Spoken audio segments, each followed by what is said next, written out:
Friends, I begin today with a reading from the 65th Psalm. You crown the year with your bounty. Your wagon tracks overflow with richness. The pastures of the wilderness overflow. The hills gird themselves with joy. The meadows clothe themselves with flocks. The valleys deck themselves with grain. They shout and sing together for joy. Of all of the essential workers who have continued on throughout the lockdown to do what needed to be done, I wonder if the farmers have had the labor that was the most normal, but perhaps also the most easily overlooked. Health service workers met the challenge of the virus head on, and farmers tilled the ground and planted the seed. Shop workers dealt with customers who were demanding, frightened, irritable, frustrated, and dazed, and farmers tended to cows and ewes that were giving birth. Teachers had to plan lessons for students that they would rarely be able to interact with directly, and farmers continued to live in close contact with the land they tend and the animals they care for, listening to the land, listening to the creatures, and responding as was needed. The rest of us non-essential folk either learned how to do our jobs whilst sitting in our living rooms, or we spent the time wondering if we would have a job to go back to. And farmers checked the weather reports, then made plans to irrigate, or not, depending on the cooperation, or not, of the weather. A new legion of delivery drivers took to the highways and byways to satisfy our online shopping needs, and perhaps they cursed the tractors ahead of them that were impeding their speedy delivery, as farmers continued to do the essential work of feeding the nation. And now another turn of seasons is upon us, and the harvest of grains has begun. I feel fortunate to live where I do, with easy access to nature.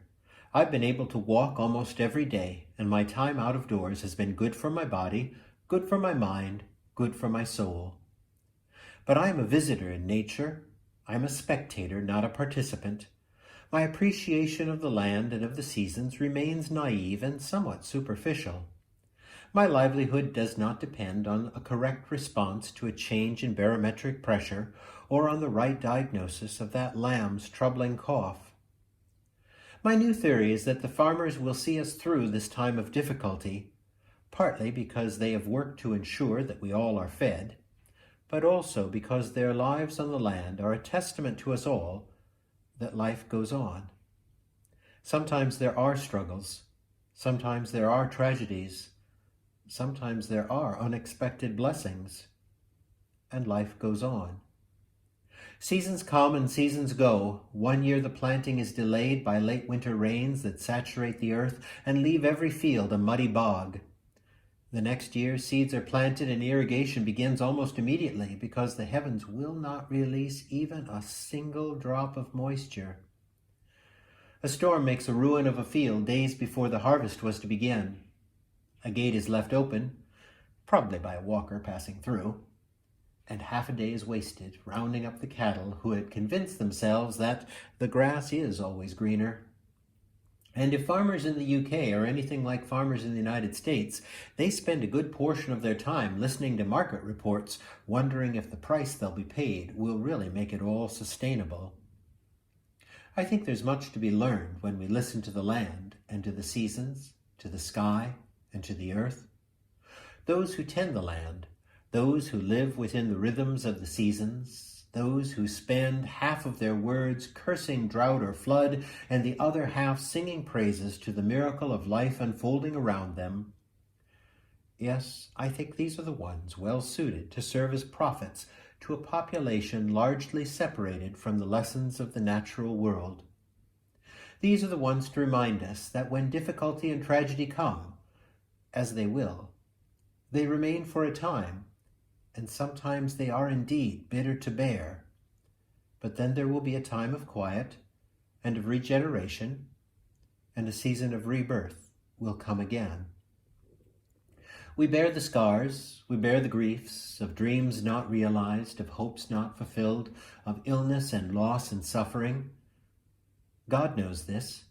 God is not indifferent to our pain, but God is in it for the long haul, not just a single season, but throughout the ever-rolling rhythm of life, from one generation to another.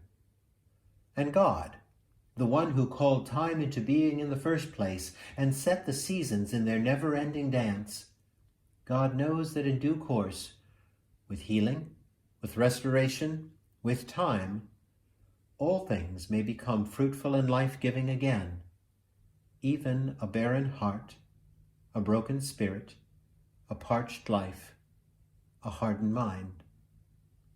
I expect farmers know this. They know it in time of harvest and abundance, and they know it in the quiet of winter. They know it when spring returns and life begins again. I invite you to pray with me now. Loving Spirit, you moved over the creation to bring forth life, abundant and beautiful and fruitful life. Help us to see your handiwork all around us in the diversity and productivity of your world, but also in its resilience and in its ability to be restored after storm or devastation, even after all promise has seemingly been destroyed. Then, also by your power, life begins again, new, fresh, fragile, yet strong. Work within our hearts and minds, work within our community and nation, work throughout all of your creation, that from this time of difficulty we may rise again, trusting that you lead us into new seasons of life and productivity. Help us to not cling to the way things always were, but instead may we open ourselves to the new things that are now possible when we release our grasp on things that have no life or meaning. Lead us then into your good future, seasons of life and promise, seasons that contain both joy and sorrow, blessing and burden, and as always, the love from you that has no end. Amen.